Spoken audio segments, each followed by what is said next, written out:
So hello welcome once again all of you in Med with Vijay. जैसा कि मैंने total already 6 lectures upload कर रखा है। ये आज मेरा लेक्चर नंबर 7 स्टार्ट होने जा रहा है, लेकिन लेक्चर नंबर 6 में कुछ ग्लिच प्रॉब्लम होने के कारण से, कुछ नेट की प्रॉब्लम होने की वजह से क्या हुआ कि लेक्चर नंबर 6 को मैंने लास्ट में थोड़ा सा कुछ प्रॉब्लम हुआ था।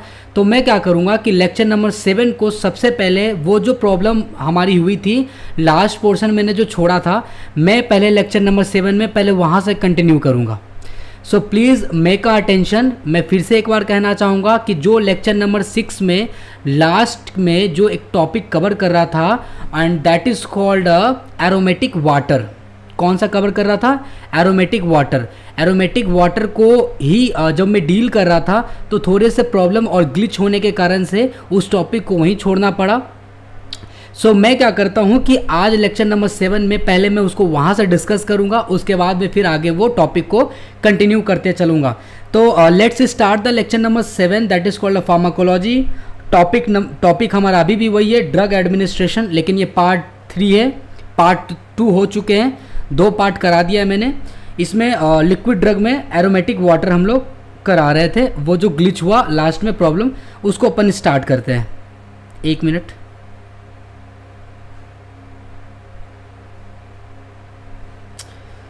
सो बिना लेट चालू करते हैं। ओके, तो ये हमारा टॉपिक है एरोमेटिक वाटर।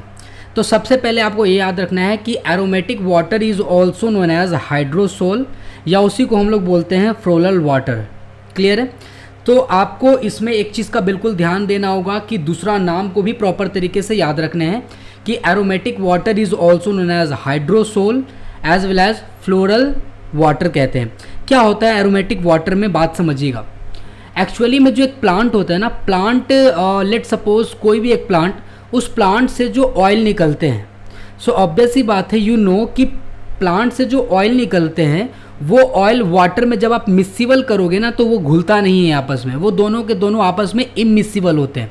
तो बेसिकली क्या होता है कि जो प्लांट से ऑयल हम एक्सट्रैक्ट कर रहे हैं, वो फिर एक्सट्रैक्ट करने के बाद with the process of steam distillation, क्या है नाम प्रोसेस याद रखना, steam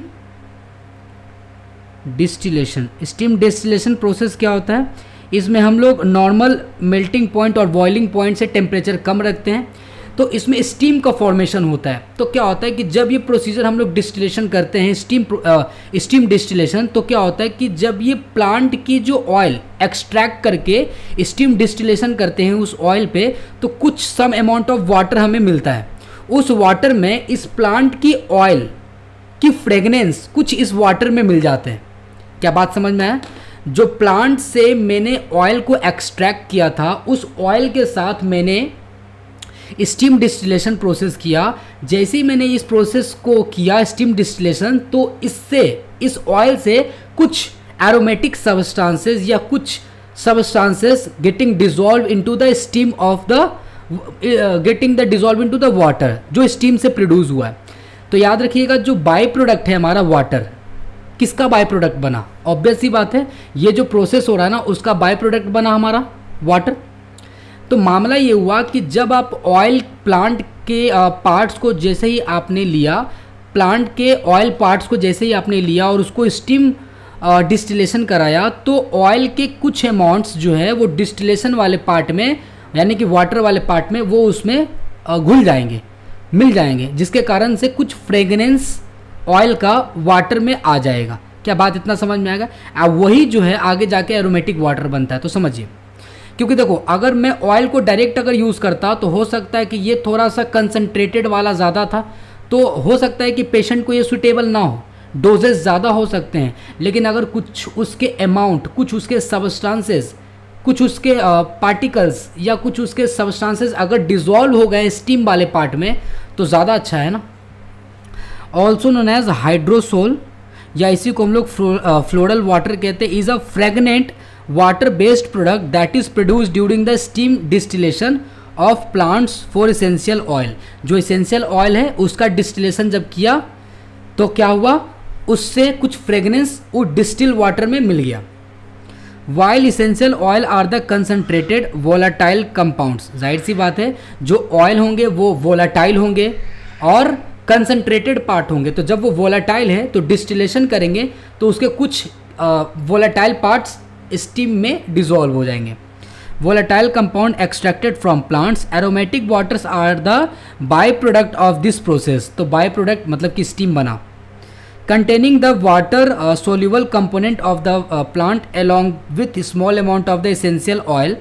aromatic water captures the essence of the plant in the milder form compared to the essential oils, making them suitable for a variety of a therapeutic, cosmetic and culinary application. So obvious सी बात है, बात वही कह रहा है, simple सी बात है कि जब प्लांट से जो ऑयल को आपने एक्सट्रैक्ट किया था उसका जब आपने डिस्टिलेशन किया तो वो जो ऑयल थे वो हाईली कंसनट्रेटेड थे और हाईली फ्रेगरेंस वाले थे और हाईली वोलाटाइल था। तो जैसे ही आपने ये प्रोसेस को किया तो वो वोलाटाइल था, इसलिए वो स्केप आउट हो रहा था। तो डिस्टिलेशन प्रोसेस में वाटर जो फॉर्मेशन हुआ उस वाटर में इसके फ्रेगनेंस, इसके पार्ट, इसके कुछ वोलाटाइल मॉलिक्यूल्स इसमें मिक्सअप हो गए, जिसके कारण से ये लिक्विड में एरोमा का मतलब खुशबू आ गया इस लिक्विड में, and that is called aromatic water. समझ में आया? और ये एरोमेटिक वाटर जो है वो ईजिली टू यूज़ होगा, लेस कंसनट्रेटेड होगा। तो जब जाहिर सी बात है लेस कंसनट्रेटेड होगा और अच्छा फ्रेगनेंस होगा उसके पास, तो पेशेंट अच्छे से इसका यूज़ कर पाएंगे। ठीक है। कंपोजिशन ऑफ एरोमेटिक वाटर में जाहिर सी बात है वाटर और दूसरा प्लांट एक्सट्रैक्ट। तो aromatic waters contain trace amounts of essential oils and other water soluble components such as flavonoids, tannins and plants acid. तो ऑब्वियस ही बात है ये प्लांट्स एसिड्स हो या टेनिन्स हो, ये सब के सब प्लांट का वेस्ट प्रोडक्ट जो है वो निकलते हैं। तो प्लांट्स के चाहे ऑयल हो, लिख देता हूँ मैं, चाहे प्लांट से ऑयल निकल रहे हो, चाहे प्लांट से टेनिन निकल रहे हो, चाहे प्लांट से एसिड निकल रहे हो, चाहे प्लांट से हमारा फ्लेवोनॉइड्स निकल रहे हो, ये सब हमारा क्या है, प्लांट से एक्सट्रैक्ट होता है। तो जब ये प्लांट से एक्सट्रैक्ट होता है तो इसको ही लेके डिस्टिलेशन करा रहे हैं, और जब डिस्टिलेशन कराते हैं तो ये हाईली वोलाटाइल होते हैं। तो इससे जो निकलने वाले चीज़ होंगे वो वाटर में जाके मिल जाएंगे और वो वाटर को इस लायक बना देगा कि एरोमेटिक वाटर कहला देगा वो। ठीक है। तो वाटर और प्लांट एक्सट्रैक्ट आप पढ़ेंगे बिल्कुल अच्छे तरीके से, अब समझ में आ जाएगा। आगे बढ़ते हैं। प्रोडक्शन प्रोसेस में स्टीम डिस्टिलेशन प्रोसेस वही है जो मैंने आपको बताया, बस आप उसको रीड कर ले, बिल्कुल अच्छे तरीके से समझ में आ जाएगा। बस आपको बात ये याद रखना, जो ऑयल को एक्सट्रैक्ट किया था फ्रॉम द प्लांट्स उसको डिस्टिलेशन करेंगे। कैसा? Steam distillation. तो डिस्टिलेशन करते वक्त जो ऑयल के कंपोनेंट्स है, जो ऑयल के पार्ट्स है, जो ऑयल के फ्रेगनेंट्स है, जो ऑयल के कंपोनेंट्स है, वो जाके किस में मिल जाएंगे, वो स्टीम वाले पार्ट्स में। तो स्टीम डिस्टिलेशन बस आप चाहो तो इसको पढ़ लेना, बिल्कुल अच्छे तरीके से आपको समझ में आ जाएगी, ये मेरी गारंटी है। एक बार आप पढ़ के देखना। क्लियर है? आगे बढ़ते हैं हम लोग। इसका अप्लीकेशंस कहाँ कहाँ हम यूज़ करते हैं एरोमेटिक वाटर का? तो सबसे पहला है स्किन केयर के लिए, दूसरा है एरोमा थेरेपी के लिए, तीसरा है हेयर केयर के लिए भी यूज़ करते हैं, कलिनेरी यूज़ के लिए भी करते हैं, हाउस होल्ड यूज़ के लिए करते हैं। तो ये 5 हमारा जो है वो कॉमन एप्लीकेशन है। तो स्किन केयर में आप चाहो तो इसको रीड कर सकते हो कि कैसे स्किन केयर के लिए एरोमेटिक वाटर यूज़ होते हैं। तो aromatic waters are gently and soothing, making them ideal for use in skin care. They can be use as facial toner के तरह, refreshing mist or as an ingredients in lotion and creams. Popular choice including rose water for hydrating and balancing the skin and witch hazel water for its astringent properties। तो आप देख सकते हो skin care में जैसे कि आप toner हो गया, जैसे कि गुलाब जल हो गया, उसमें हम लोग इसका यूज़ करते हैं। नेक्स्ट है हमारा एरोमा थेरेपी। तो जाहिर सी बात है इसमें थोड़ा बहुत तो खुशबू होता है ना, their mild fragrance. Aromatic waters are often used in aromatherapy. They can be sprayed in the air, added to baths, or used in steam inhalation to promote relaxation, enhances mood और support respiratory health। Obvious ही बात है ना, आप देखना कोई कमरे में क्या होता है ना, कभी कभी ज़्यादा बैड स्मेलिंग आने लग जाते हैं, तो हम लोग क्या करते हैं, एक हम लोग एरोमेटिक वाटर वो कंपोनेंट्स होते हैं जो रूम फ्रेशनर्स आप बोलते हो, तो उसको हम स्प्रे कर देते हैं। तो ऑब्वियस सी बात है, वही कह रहा है, स्प्रे कर देते हैं हेयर में। नेक्स्ट है हेयर केयर में भी काम आते हैं। तो aromatic waters can be used as a hair rinse as scalp tonic to soothe irritations. तो ऑब्वियस ही बात है, इसका यूज़ कहाँ कहाँ है, आप चाहे तो इसको अच्छे से पढ़ सकते हैं। ये इतना डिटेल में अगर मैं नहीं भी जाऊँगा तो आप एक बार इसको रीड आउट कर लोगे ना तो समझ में आ जाएगा, गारंटीड है। ठीक है, नोट्स का क्या करेंगे, कुछ बच्चे नोट्स का बात कर रहे थे, तो आप काम ये कर सकते हो कि मैं जब ये पढ़ा रहा हूँ तो आप इसके नोट्स को स्क्रीनशॉट लेके आप नोट्स बना सकते हो। और अगर प्रॉपर नोट्स चाहिए तो आप वेट कीजिए, जब टॉपिक पूरा खत्म हो जाएगा तो आपको मैं नोट्स प्रोवाइड ज़रूर करूँगा। ठीक है, आगे बढ़ते हैं और आप लोग ज़रूर बताइएगा नोट्स ये जो मैंने बनाया वो कैसा है। ठीक है, आगे बढ़ते हैं। Common type of aromatic waters कौन कौन से होंगे, जैसे कि rose water, lavender water, orange blossoms water. Next, advantages क्या है इसका एरोमेटिक वाटर का। ठीक है, स्टोरेज एंड सेल्फ लाइफ, ये सब आप चाहें तो खुद से एक बार रीड कर लें, रीड इट, समझ में आ जाएगा, ये पक्का गारंटी है समझ में आएगा। नहीं अगर समझ में आएगा तो मैं इसको कंटिन्यू करके फिर से एक बार बता दूंगा आप लोग के लिए।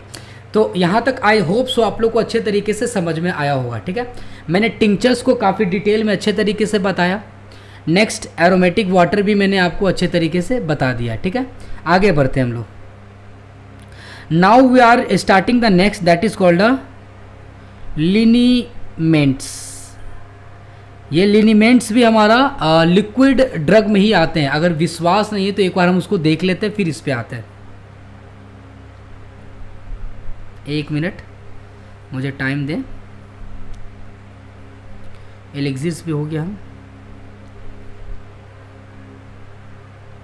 Okay, so this one liquid medications देख सकते हो आप यहाँ पे। एक मिनट, हाँ, लिक्विड मेडिकेशंस जिसमें हम लोगों ने सॉल्यूशन पढ़ लिया था, सस्पेंशन पढ़ लिया था हम लोगों ने, इमल्सन भी पढ़ लिया था, सिरप भी पढ़ा था हम लोगों ने, एलिक्सिर्स लेक्चर नंबर 6 में काफ़ी डिटेल में देखा, टिंचर्स भी डिटेल में देखा हम लोगों ने, एरोमेटिक वाटर अभी कंप्लीट हुआ है हमारा। नेक्स्ट, लोशन आप पढ़ सकते हैं, लोशन बता देता हूँ। यहाँ पे आप देख सकते हो लिनीमेंट्स, हम लोग इसकी डिस्कशन कर रहे हैं। ठीक है, तो लिनीमेंट्स को हम लोग डिस्कस करने जा रहे हैं और ये हमारा लास्ट होगा। तो पहले इसको डिस्कस करते हैं, देन आफ्टर हम लोशन पे आएंगे।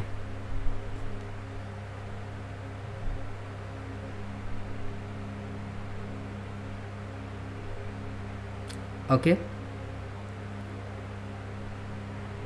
ओके, तो याद रखिएगा लिनीमेंट्स का एक दूसरा नाम जो है आपको याद रखना है, इम्ब्रोकेशन। तो आपको ये याद रखना पड़ेगा, liniments is also known as embrocations are topical preparation design to be rubbed into the skin to relieve pain से, stiffness and inflammation in the muscle में या फिर जॉइंट्स एंड सॉफ्ट टिश्यूज़ में।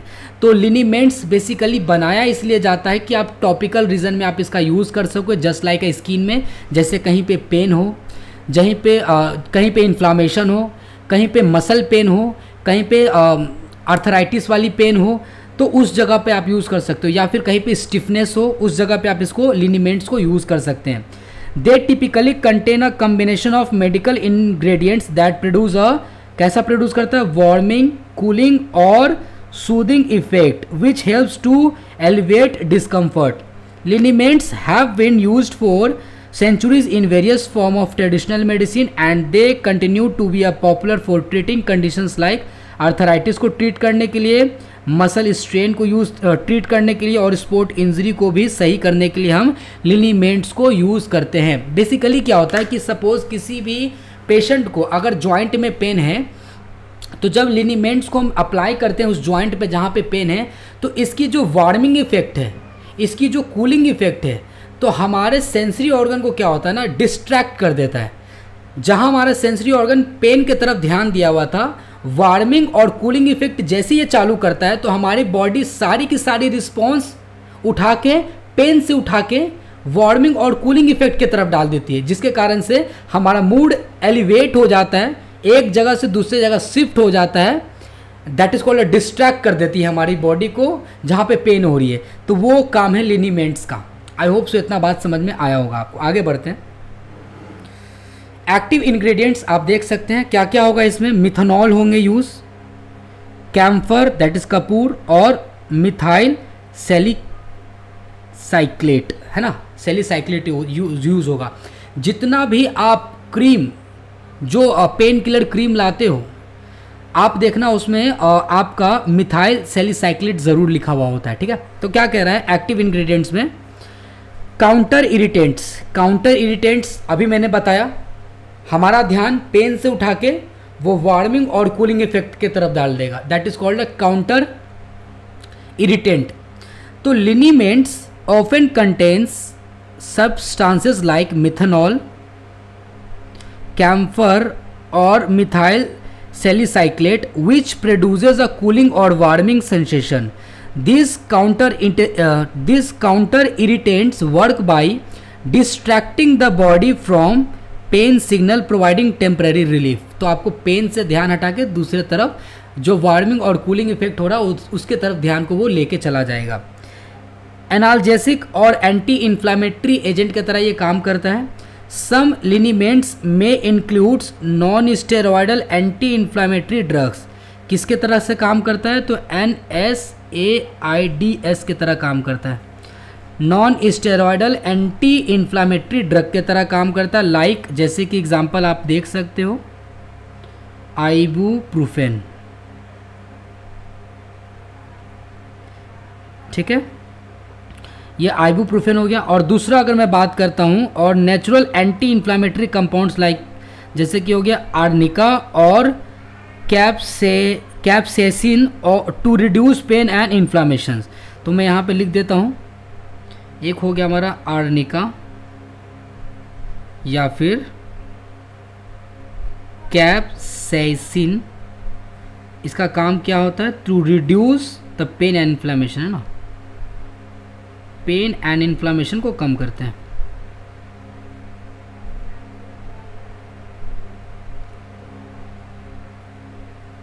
डिक्रीजेस, ठीक है।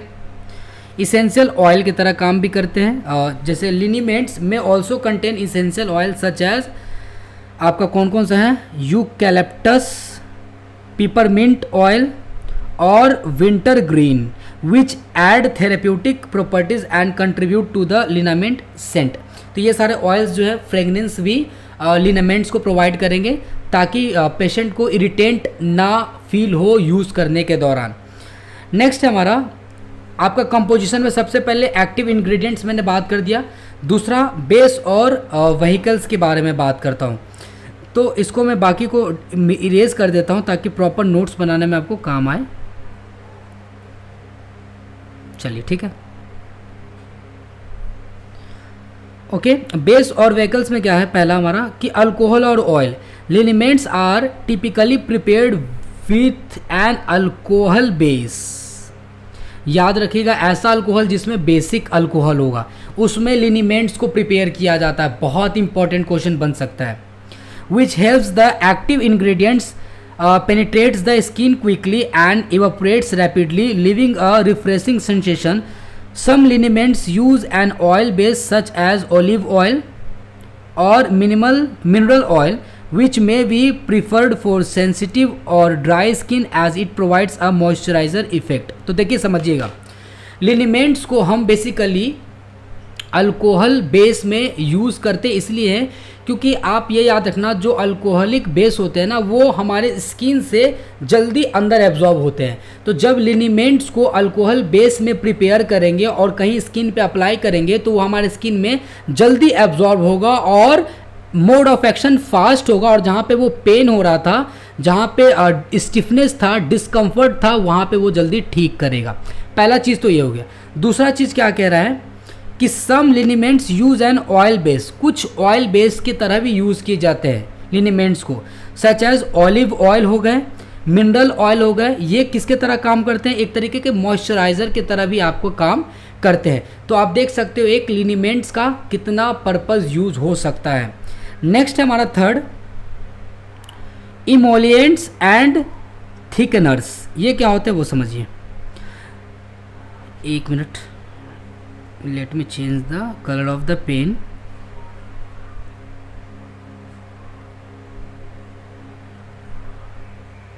देखिए, these ingredients may be added to improve the textures and application of the liniments, ensuring it's sprayed smoothly over the skin and is easy to rub it। देखो, emollients and thickness का मतलब क्या होता है कि कभी कभी लिनिमेंट्स बहुत ज़्यादा सॉफ्ट हो जाते हैं, बहुत ज़्यादा जेली हो जाते हैं, जो प्रॉपर तरीके से स्किन पे अप्लाई नहीं कर पाते हम लोग। तो स्किन पे प्रॉपर तरीके से हम अप्लाई कर पाएँ, यूज़ कर पाएँ, ईजी टू हैंडल कर पाएँ, तो इसलिए क्या करते हैं हम लोग उसको थोड़ा थिक बना देते हैं, थोड़ा स्लरी बना देते हैं, ताकि पार्टिकुलर साइट पे हम उसको अप्लाई अच्छे तरीके से कर सके और इजी टू हैंडल कर सके। So I hope so composition of liniments इतना क्लियर हुआ होगा। आगे बढ़ते हैं हम लोग। यूजेस एंड एप्लीकेशन में आप देख सकते हो कि मसल पेन एंड रिलीफ के तरह यूज़ कर सकते हैं, जॉइंट पेन एंड अर्थराइटिस के तौर पे भी यूज़ कर सकते हैं हम लिनिमेंट्स को, स्प्रेन एंड ब्रूजेस के तरह पे यूज़ कर सकते हैं। ठीक है, जहाँ पे स्प्रेन पड़ा है, एरिया ऑफ स्प्रेन, ब्रूजेस और अदर सॉफ्ट टिश्यूज इंजरी हो रखे हैं, स्वेलिंग, पेन एंड इन्फ्लामेशन, वो सब जगह लिनिमेंट्स को हम यूज़ कर सकते हैं। बैक पेन में भी यूज़ कर सकते हैं, तो आप इसको चाहो तो अच्छे से रीड भी कर सकते हो, समझ में आ जाएगा। आगे बढ़ते हैं हम लोग। हाउ टू यूज़ लिनिमेंट्स, हम लिनिमेंट्स को कैसे यूज़ करेंगे, तो एप्लीकेशंस देखिए। Liniments are typically applied by pouring a small amount onto the skin and then rubbing it in vigorously with the hand। तो अप्लाई करके जहाँ स्किन पे प्रॉब्लम हो रहा है वहाँ पे हम रब करेंगे उसको। This massaging action helps to enhances the penetration of the active ingredients into the tissues and can improve the circulation to the affected area। तो जहाँ पे स्प्रेन पड़ा है, जहाँ पे स्ट्रेन पड़ा है, जहाँ पे पेन है, जहाँ पे स्टिफनेस है, जहाँ पे जॉइंट पेन है, उस जगह पे जब हम इसको वाइगरसली जब रब करेंगे, अप्लाई करके लिनिमेंट्स को, तो उस वक्त क्या होगा कि हमारे स्किन सरफेस एरिया से वो जल्दी एब्जॉर्ब होगा और हमारे ब्लड सर्कुलेशन में वो जल्दी एब्जॉर्ब होगा और that's makes a faster action. क्योंकि आप लगा के सिर्फ छोड़ दोगे ना तो वो काम जल्दी नहीं करता, आप लगा के रब करोगे, that makes a faster action. Frequency की बात कर रहे हैं, liniments can be use several times a day, दिन में 2, 3, 4 बार आप यूज़ कर सकते हो, depending on the severity of the pain and the specific product instructions. It's important to wash hand thoroughly after applying liniments, especially those containing strong counter irritants to avoid irritations to the eye और mucus में। Suppose कोई patients कहीं पे apply किया है liniments को और हाथ को वो हैंड वॉश करके नहीं धोया, तो क्या होगा, वो उससे अगर आइज़ को या फिर नोज़ को या माउथ को टच करेगा तो काउंटर इरिटेंट्स जो मॉलिक्यूल्स हैं वो क्या करेंगे, प्रॉब्लम करेंगे हमारे म्यूकस मेम्ब्रेन को, ऑब्वियस सी बातें करेंगे और उस वक्त ज़्यादा प्रॉब्लम हो सकते हैं, माइट भी। ठीक है, तो ये लिनिमेंट्स को कैसे यूज़ कर सकते हैं, एडवांटेजेस क्या है, तो रिलीफ देगा पेन से, फास्ट एक्टिंग काम करता है और पोर्टेबल और इजी टू यूज़ है ये। तो जाहिर सी बात है ये आपको समझ में अच्छे तरीके से आ गया होगा कि लिनिमेंट्स को हम कैसे यूज़ कर सकते हैं। सर लिनिमेंट्स को तो आप टॉपिकली स्किन पे अप्लाई कर रहे हो, तो याद रखना ये जो ड्रग मैंने बताया है ये लिक्विड ड्रग है, इसका मतलब ये नहीं कि आप इसको ओरली लोगे, समझ रहे हो। हर एक लिक्विड ड्रग आप ओरली नहीं ले सकते हो, ये लिक्विड फॉर्म में है। तो यहाँ पे लगा के, जैसे आप ठंडा तेल कह सकते हो ना, ठंडा तेल यूज़ किया आपने, डाबर का आता है, हिमगंगे का तेल आता है, तो that is similar like a liniments. तो वो एक तरीके का लिक्विड है ना, लिक्विड ड्रग्स है और ऑब्वियस ही बात है हम ओरली नहीं ले रहे बट टॉपिकल एरियाज़ में तो ले रहे हैं ना। तो बात इतना आप लोगों को क्लियर हो गया, आई होप सो आप लोग को अच्छे तरीके से समझ में आया होगा। आगे बढ़ते हम लोग। कंसिडरेशन एंड प्रिकॉशंस क्या है ये आप उसको खुद से रीड कर सकते हैं कि प्रिकॉशंस क्या है, ये सिंपल सी बात है। कोई भी मेडिकेशंस का प्रिकॉशंस क्या है वो देख लेना।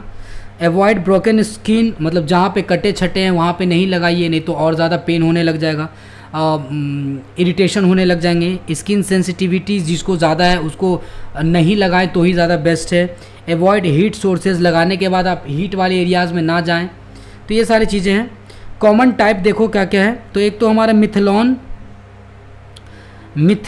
मिथॉल लिनिमेंट्स हो गया, दूसरा हमारा हो गया कैप्सेसिन लिनीमेंट्स हो गया, जो कि कहाँ कहाँ पे काम करते हैं, तो relieve chronic pain such as that associated with arthritis में काम आते हैं।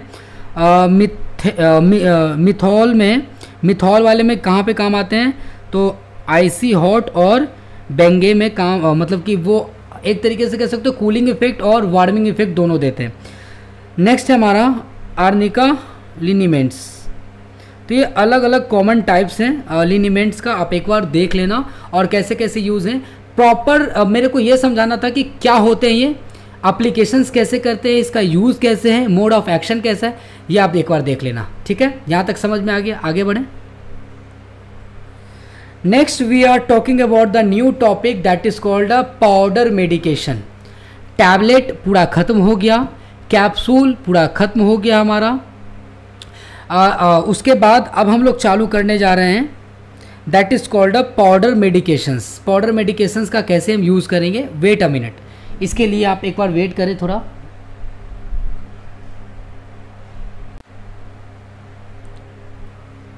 सो okay, we are talking about the powder medications. ठीक है, सो बात समझते हैं।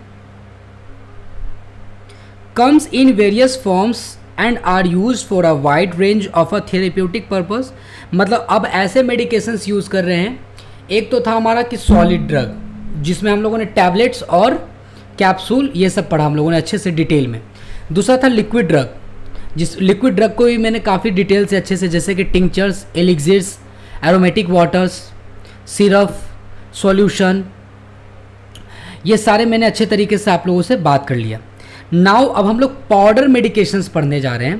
तो पाउडर मेडिकेशंस में सबसे पहला है कि बल्क पाउडर क्या होते हैं। आप देखना कि कोई जब एक बॉडी बिल्डर या फिर कोई जिम ज्वाइन करता है, तो जिम में जाते के साथ ही क्या बोलता है कि डाइट मॉडिफिकेशन करना है आपको, और बहुत सारे जिम वाले जो होते हैं वो आपको एक पाउडर लिख देते हैं। तो जो वो पाउडर लिखते हैं ना आपको, वो एक तरीके से मेडिकेशंस के तौर पे ही आप यूज़ कर रहे हो, वो एक तरीके का ड्रग ही हुआ, जिसमें वो सप्लीमेंट है जो आपकी बॉडी को चाहिए। तो वो जो पाउडर है वो बल्क में है, ज़्यादा अमाउंट में है, जिसको आपको यूज़ करना है, that is called a bulk powder. समझिए, बल्क पाउडर में क्या कह रहा है कि large quantities of powder meant to be measured and taken by the patient, they can be compose of single ingredients और अ मिक्सचर ऑफ इंग्रेडिएंट्स। हो सकता है कि उसमें कोई एक ही इंग्रेडिएंट्स मिला हो, या उसमें एक से ज़्यादा इंग्रेडिएंट्स मिले हों उस पाउडर में। Uses often use for anti acid के लिए यूज़ होते हैं, ऐसे में लैक्सेटिव्स एंड न्यूट्रिशनल सप्लीमेंट्स के लिए भी यूज़ होते हैं। जैसा कि मैंने अभी जिम के लिए बात किया, तो जिम वाले जो पाउडर ले रहे हैं ना, बेसिकली वो न्यूट्रिशनल सप्लीमेंट्स के तौर पे वो पाउडर को ले रहे हैं। लेकिन कभी कभी एंटी एसिड के भी फॉर्म में किसी को गैस ज़्यादा बनते हैं, तो उसको भी पाउडर दिए जाते हैं, ताकि आप इसको डेली 2 चम्मच पाउडर को लोगे, दैट इज़ कॉल्ड, वो उसके काम में भी आ सकते हैं। Second is divided powder. तो डिवाइडेड पाउडर पढ़ने से पहले बल्क पाउडर का मैं पहले फिगर दिखा देता हूँ आपको। देख सकते हो, ये जो फर्स्ट हमारा फिगर है, this one is the bulk powder. देखो चम्मच से लिया और वो मिल्क में या जिसमें भी डिज़ोल्व करना होगा उसमें डिज़ोल्व करके वो उसको उस सप्लीमेंट को वो लेगा। ठीक है, सेकेंड हम लोग बात करने जा रहे हैं and that is called a divided powder, जिसको हम लोग बोलते हैं 4 ट्यूले, है ना, 4 ट्यूल भी कहते हैं या 4 ट्यूले कहते हैं। डिस्क्रिप्शन क्या कह रहा है कि single dosages of powder medication wrapped in individuals pack और पेपर्स। जैसे डिवाइडेड पाउडर्स में आप सपोज करो कि आप होम्योपैथिक मेडिकेशंस कभी आप खाए हो, तो उस वक्त देखना होम्योपैथिक में क्या होता है कि वो जो होम्योपैथिक डॉक्टर्स है वो आपको जो ड्रग देते हैं ना, वो पुर्जा में बांध के वाइट कलर का पाउडर को बांध के देते हैं आपको। इसको सुबह में खा लीजिएगा एक पाउडर को, दोपहर में, और एक शाम में खा लीजिएगा, तो वो डिवाइडेड होते हैं, that is called a divided powder. ठीक है, यूजेस क्या है, convenient for administration precise doses of medications like aspirin और पाउडर एंटीबायोटिक्स। तो कुछ एंटीबायोटिक्स पाउडर फॉर्म में आते हैं, कुछ एस्पिरिन भी पाउडर फॉर्म में आते हैं। इसका फिगर मैं आपको दिखा देता हूँ, यहाँ पे देख सकते हैं, ये डिवाइडेड पाउडर का हमारा फिगर है इस साइड में। ठीक है, तो divided powders are similar formulation to bulk powder but individual doses are separated wrapped. तो ये बिल्कुल बनता है बल्क पाउडर की तरह ही, लेकिन क्या करते हैं, डोज को बांटने के लिए वो अलग अलग छोटे छोटे पैकेट फॉर्म में बना दिया जाता है। ठीक है, टाइप्स क्या होता है, जैसे douche powder, powder for injection, effervescent powder, ये सब अलग अलग पाउडर के टाइप्स है, वो हम लोग अभी सब पढ़ेंगे। तो ठीक है, next we are talking about हमारा नेक्स्ट है हमारा इफरवेसेंस पाउडर। ये क्या होते हैं, याद करिए एक इफरवेसेंट टैबलेट भी था, वैसे टैबलेट पानी में डालने के बाद बुलबुला कार्बन डाइऑक्साइड छोड़ रहा था, तो ये पाउडर है। Powder that contains acid and bicarbonate which react in the presence of water to release carbon dioxide gas resulting in effervescence, मतलब कि बुलबुला छोड़ना।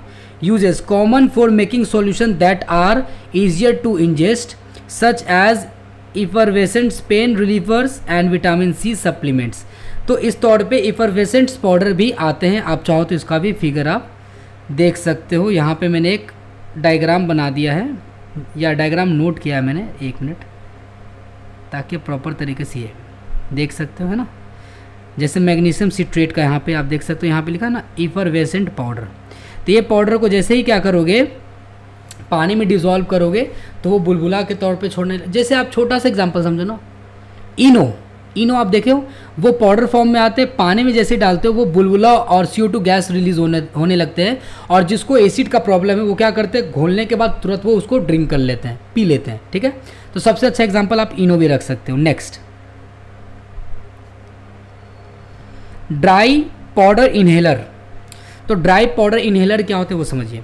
पाउडर, एक minute, powder is specifically design to be inhaled directly into the lungs using an inhaler device.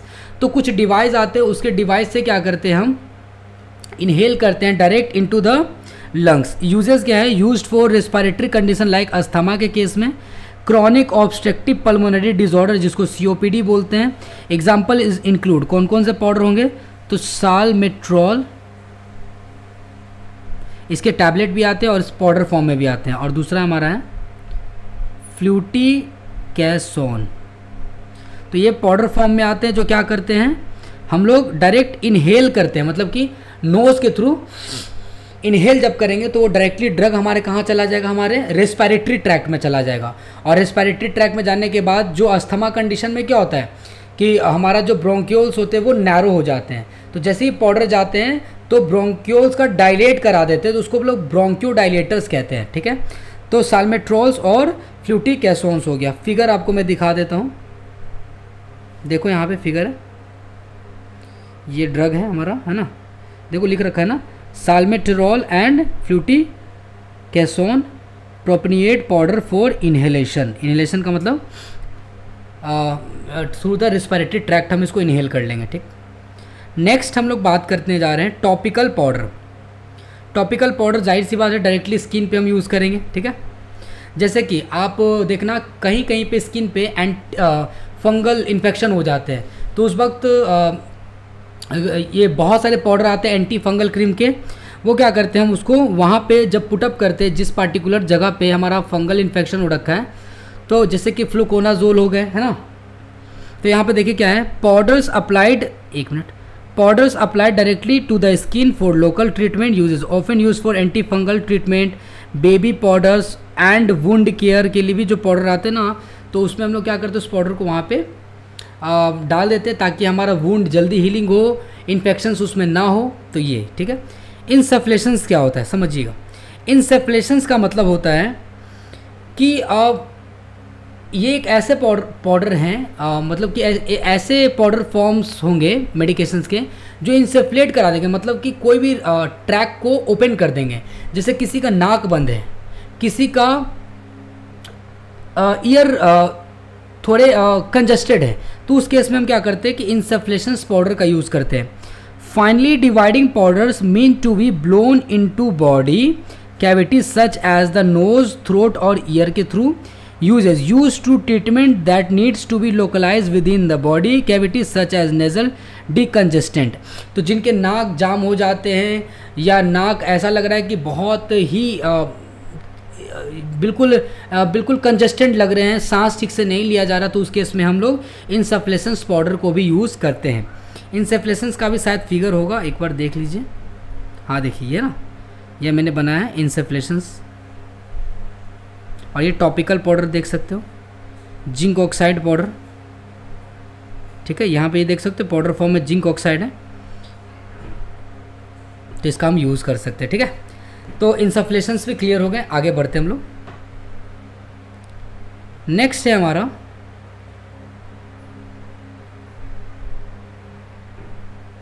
एक minute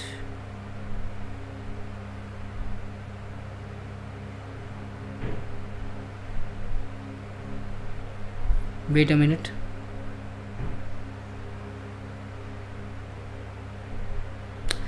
now the seventh one that is called the granules. समझिए क्या है ये।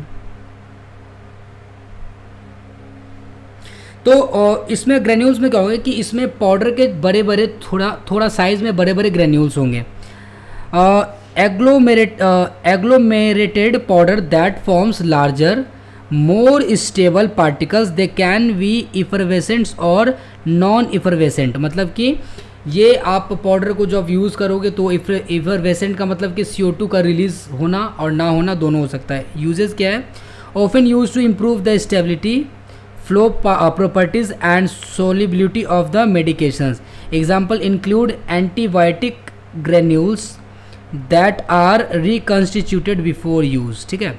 तो ये सारे कह सकते हो कि एक पाउडर है जो काफ़ी ज़्यादा फाइन नहीं होंगे, ग्रेन्यूल्स फॉर्म में होंगे। हम उसको क्या करेंगे? डिज़ोल्व करेंगे, और डिज़ोल्व करने के बाद हम उसको क्या करेंगे? ओरली हम उसको ले सकते हैं ग्रेन्यूल्स पाउडर को, ठीक है। क्या बात यहाँ तक क्लियर है? आगे बात करते हैं हम लोग। नेक्स्ट है 8 नंबर हमारा पाउडर फॉर रिकन्स्टिट्यूशन।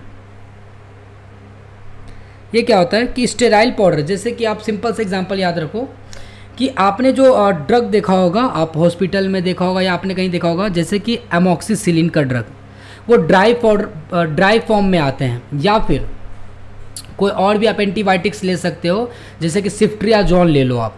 ये सब आप जब देखोगे तो पाउडर फॉर्म में आते हैं। या फिर कोई गैस की मेडिकेशंस देख लो, जैसे कि पेंटेप्राजोल हो गए, वो भी देखना कि आप हमारा एक वो ग्लास वाले, दैट इज कॉल्ड हमारा, एक मिनट, एक होता है एम्पुल,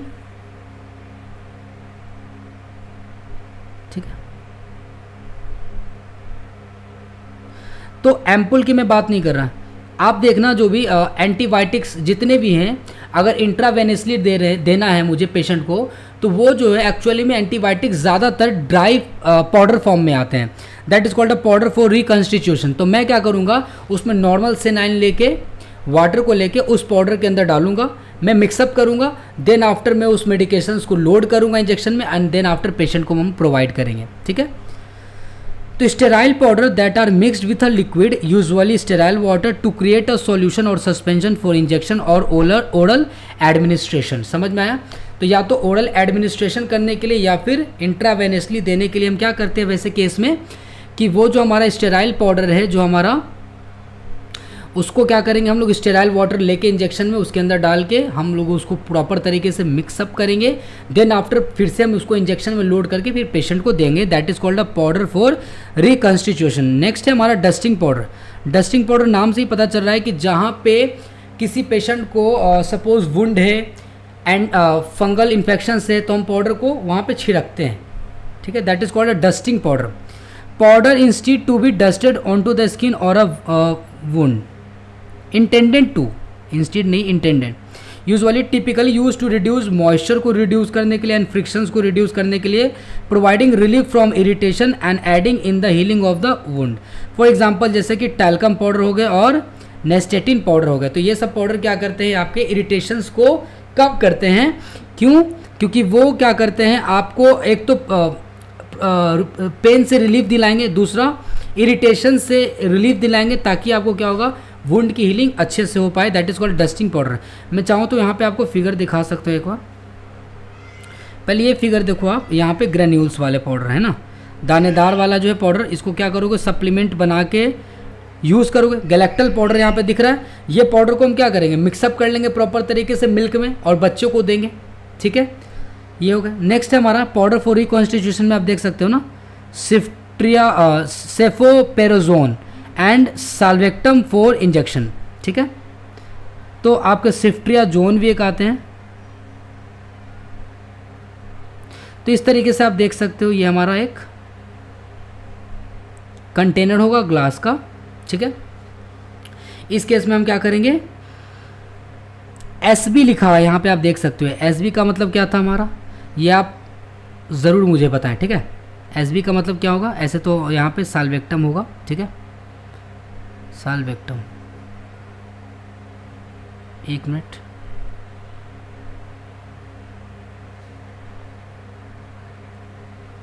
ठीक है। तो यहाँ पे आप देख सकते हो कि यहाँ पे पाउडर फॉर रिकॉन्स्टिट्यूशन का मैंने फिगर आपको दिखा दिया। नेक्स्ट है यहाँ पे देख रहे हो डस्टिंग पाउडर, जो कि यहाँ पे कैंडिड का दे रखा, मतलब एंटी फंगल ये पाउडर है हमारा।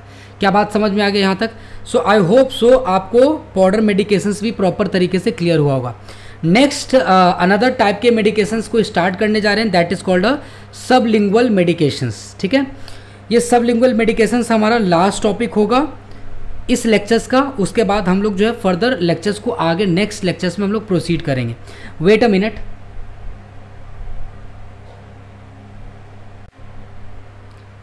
so okay, now we are talking about the sublingual medications. तो sublingual medications are designed to be placed under the tongue where they dissolve and are absorbed directly into the bloodstream through the mucous membrane. This route offers several advantages including rapid onset of action and avoidance of the digestive system. Here are the main type of the sublingual medications. So basically क्या होता है कि जब आप कोई भी drug को टंग के नीचे आप रख के उस ड्रग को आप ओरली ले रहे हो, तो एक तो फ़ायदा ये है कि उस ड्रग को डाइजेस्टिव ट्रैक्ट में नहीं जाना है। तो जब वो ड्रग हमारा डाइजेस्टिव ट्रैक्ट में नहीं जाएगा तो कह सकते हो कि वो हमारा इंटेलर रूट में नहीं गया, मतलब हमारे स्टमक में, हमारे इसोफेगस स्टमक में होते हुए तो नहीं जाएगा वो ड्रग। वो ड्रग क्या होता है कि हमारे टंग से डायरेक्टली एब्जॉर्ब्ड हमारे ड्रग वो ब्लड स्ट्रीम में हो जाते हैं। तो एक तो फ़ायदा ये है कि वो directly absorb into the blood stream हुए, उसको लीवर के पास बाईपास होने की कोई ज़रूरत नहीं है, क्योंकि ये ऐसे ड्रग जो directly absorb into the blood stream हुए हैं, ऑब्वियस सी बात है हमारे स्टमक स्मॉल इंटेस्टाइन से होते हुए हेपाटिक सर्कुलेशन में नहीं जाएगा वो। तो ये दवा ज़्यादा जल्दी फास्ट काम करेगा, क्योंकि ये मेटाबॉलिज्म होने के लिए लीवर के पास गया ही नहीं। लीवर के पास जाता कोई दवा तब तो टाइम खोटी होती ना। ये दवा तो क्या किया, सबलिंगुअल लिया और directly absorb into the blood हो गया और काम करना चालू कर देगा वो। क्या बात यहाँ तक क्लियर है? आगे समझते हैं। सबलिंगुअल टैबलेट्स की मैं बात करता हूँ।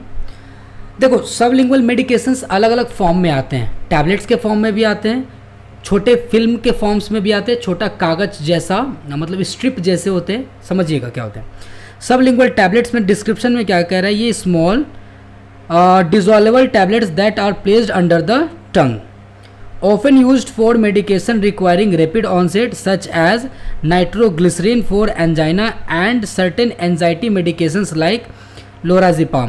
देखो, कुछ मेडिकेशंस को जल्दी काम कराना अपने बॉडी पे, तो क्या करते हैं हम लोग उस वक्त ये रूट को अपनाते हैं। जैसे कि अगर मैं बात करता हूँ नाइट्रोग्लिसरीन की, जिसको हम लोग NTG कहते हैं शॉर्ट में, याद रखिएगा, नाइट्रोग्लिसरीन, जिसको शॉर्ट में हम NTG कहते हैं ना। ये टैबलेट्स हमारे टंग के नीचे इसलिए रखे जाते हैं, किसी को क्या होता है कि एंजाइना पेन, यानी कि चेस्ट पेन। क्योंकि एंजाइना पेन कब होता है, जब हार्ट की हमारी कोरोनरी वेसल्स जो होती है वो काफ़ी ज़्यादा नैरो हो जाती है, तो उसके कारण से हार्ट को प्रॉपर तरीके से ब्लड नहीं मिल पाती है। और जब हार्ट को ब्लड प्रॉपर तरीके से नहीं मिल जाती है तो उस केस में बहुत ज़्यादा सीवियर पेन होता है, that is called angina pain. तो इस ब्लड वेसल्स को, कोरोनरी ब्लड वेसल्स को डायलेट करने के लिए we use a tablet that is called NTG, that is called nitroglycerin का टैबलेट हम यूज़ करते हैं टंग के नीचे, ताकि वो डायरेक्टली हमारे ब्लड में एब्जॉर्ब हो और ब्लड में जाके जहाँ पे कोरोनरी ब्लड वेसल्स नैरो हो रखे हैं वहाँ पे ब्लड वेसल्स क्या हो, डायलेट कर जाए और प्रॉपर ब्लड सर्कुलेशन हार्ट को मिल पाए, जिसके कारण से हमारा जो पेन हो रहा है, चेस्ट पेन हो रहा है, वो पेन कम जाए।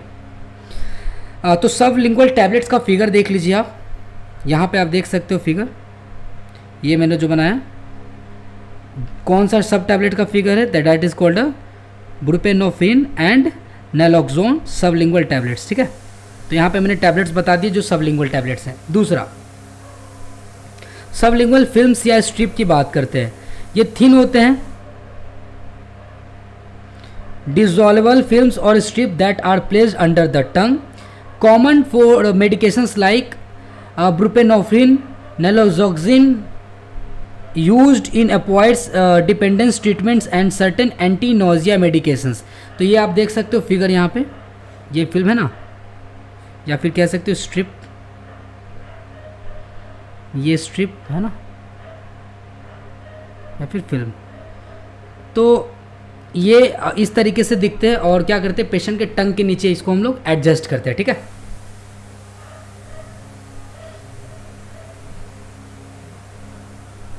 एक मिनट।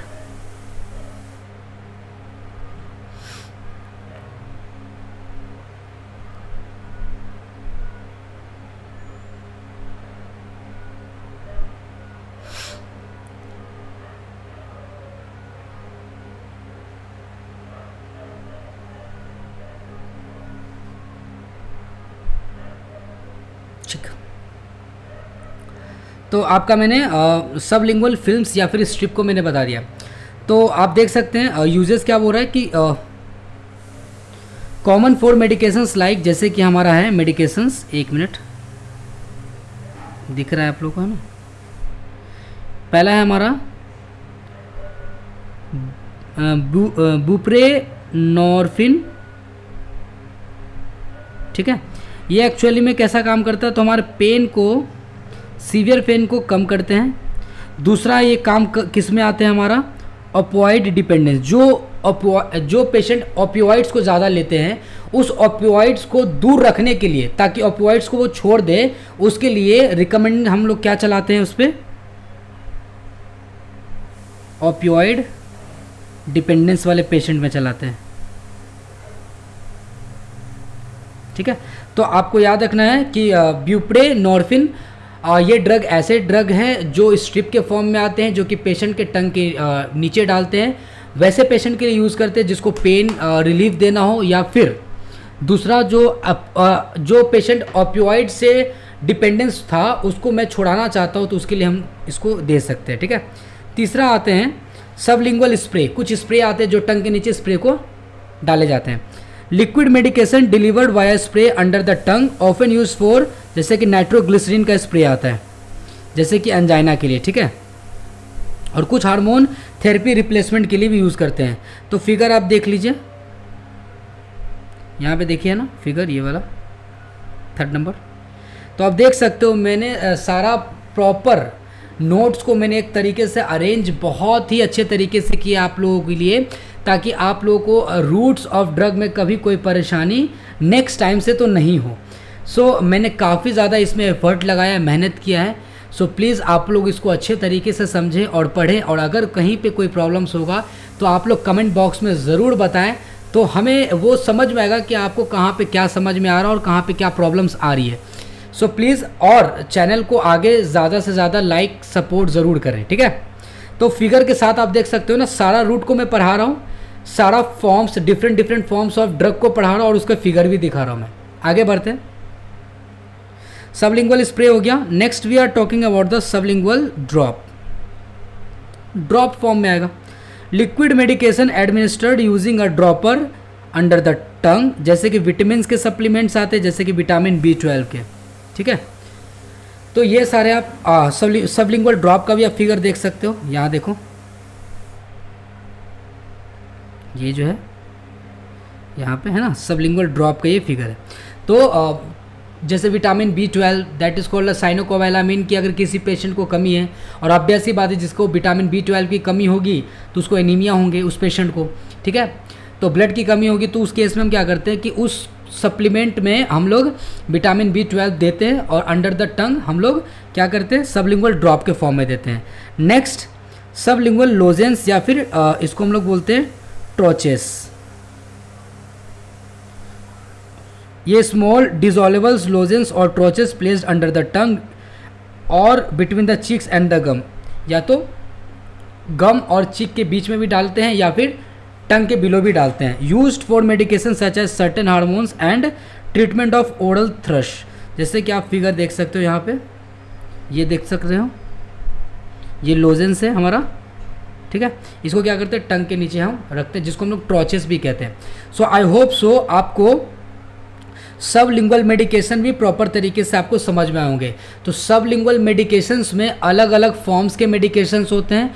टोटल 5 टाइप्स के अलग अलग मेडिकेशंस थे जिसको मैंने डिस्कस कर दिया, जिसमें सबसे पहले थे सबलिंगुअल टैबलेट्स, दूसरा था सबलिंगुअल फिल्म्स या फिर स्ट्रिप, फिगर के साथ दिखाया, तीसरा है सबलिंगुअल स्प्रे, चौथा है सबलिंगुअल ड्रॉप और पांचवा है सबलिंगुअल लोजेंस या फिर ट्रोचेस। तो यहाँ पे आपका प्रॉपर तरीके से सबलिंगुअल मेडिकेशंस ख़त्म होते हैं। नेक्स्ट टॉपिक जो है आपका वो स्टार्ट होगा बक्कल मेडिकेशंस। तो बक्कल मेडिकेशंस को मैं लेक्चर्स नंबर 8 में स्टार्ट करना चाहूँगा और आई होप सो लेक्चर नंबर 8 हमारा लास्ट होगा रूट ऑफ ड्रग एडमिनिस्ट्रेशन का, वो लास्ट होगा और वहीं पे प्रॉपर सारा चीज़ ख़त्म हो जाएगा। सो यहाँ तक आप लोग अच्छे तरीके से पढ़िए, अच्छे तरीके से समझिए और पेशेंस रखिए, सारा चीज़ आपको अच्छे तरीके से डिटेल से बताया जाएगा।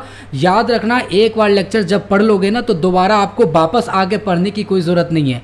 प्रॉपर तरीके से आपको पढ़ाया जा रहा with figure, with explanation, proper time दे के, क्योंकि हमारे और तुम्हारे बीच कोई टाइम ड्यूरेशन की गैपिंग नहीं है।